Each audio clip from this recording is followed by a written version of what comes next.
전날 대박 사건이 발생했습니다.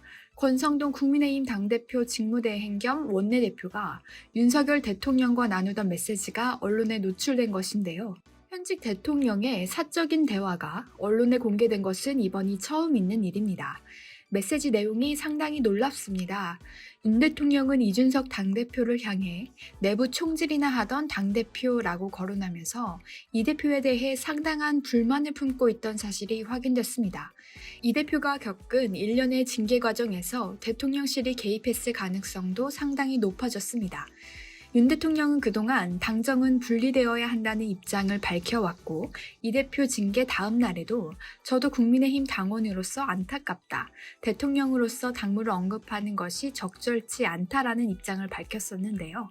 이 모든 발언이 새빨간 거짓말이었던 사실이 드러났습니다. 당내에서 반발이 나옵니다. 김용태 최고위원은 이날 MBC 라디오 김종배의 시선집중에서 대통령께서 당대표를 싫어하셨다는 소문이 원치 않는 방식과 타이밍에 방증된 것 같아서 정말 유감스럽다. 설사 당대표가 마음에 들지 않는 행동을 했다고 해서 그것을 내부 총질이라고 인식하셨다는 것에 저는 정말 당황스럽다라고 말했습니다.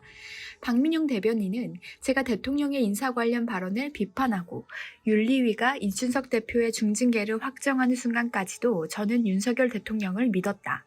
그런데 지금은 잘 모르겠다. 이 대표의 투쟁, 그 과정에서 많은 부침이 있었던 게 사실이나 그것이 내부 총질이라는 단순한 말로 퉁칠 수 있는 것이냐라고 반문했습니다. 온라인상에서도 불만이 쏟아집니다. 특히 2030 세대들의 분노가 매우 큽니다.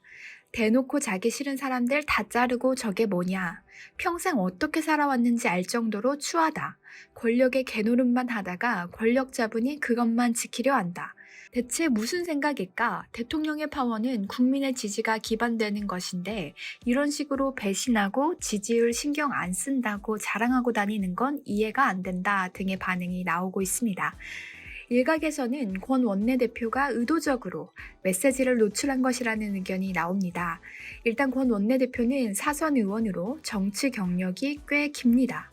그만큼 국회에서 핸드폰을 사용할 시 기자들에게 노출될 수 있다는 점은 익히 알고 있었을 것입니다.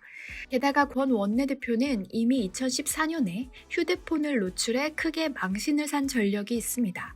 그런데 또 사진을 찍힐 수 있다는 것을 정말 몰랐을까요? 시간도 의문입니다. 휴대전화에 확인된 윤 대통령의 메시지 도착 시간은 오전 11시 40분경입니다. 반면 사진이 찍힌 사진은 4시 13분입니다. 4시간 33분이 지난 시점에 굳이 왜 그 문자를 들여다본 것인지 의문이 제기되고 있습니다. 일부러 문자를 공개했다면 그 이유는 무엇일까요? 권 원내대표가 대통령과 사적인 관계를 과시하면서 윤심은 나에게 있다는 것을 당 안팎으로 알림으로써 자신의 입지를 강화하려는 것 아니냐는 분석이 나옵니다. 또한 현재 이준석 당대표가 당권 여론조사 1위를 달리고 있다는 점에서 의도적으로 윤심을 흘려 보수 세력에게 이준석 지지를 철회해달라는 메시지를 흘린 것 아니냐는 이야기도 나옵니다. 실제로 일부 윤 대통령 지지자들은 윤 대통령의 마음을 확실히 알았으니까 이제 이준석, 하태경, 유승민 지지하면 좌파로 관수하겠다 등의 반응을 보이고 있기도 합니다. 또 경찰국 신설로 경찰 장악을 시도하고 있는 윤 정부. 경찰에게 이 대표를 향한 대통령의 심기를 알림으로써 성상납 의혹 수사를 받고 있는 이 대표의 기소를 간접적으로 압박하는 것 아니냐는 의혹도 제기되고 있습니다. 이러한 의혹이 사실이라면 이준석 대표의 미래는 이미 정해진 것 아니냐는 우려도 나오고 있습니다. 사건의 후폭풍이 꽤 클 것으로 보이는데요. 앞으로 들려오는 소식도 계속해서 전해드리도록 하겠습니다. 감사합니다.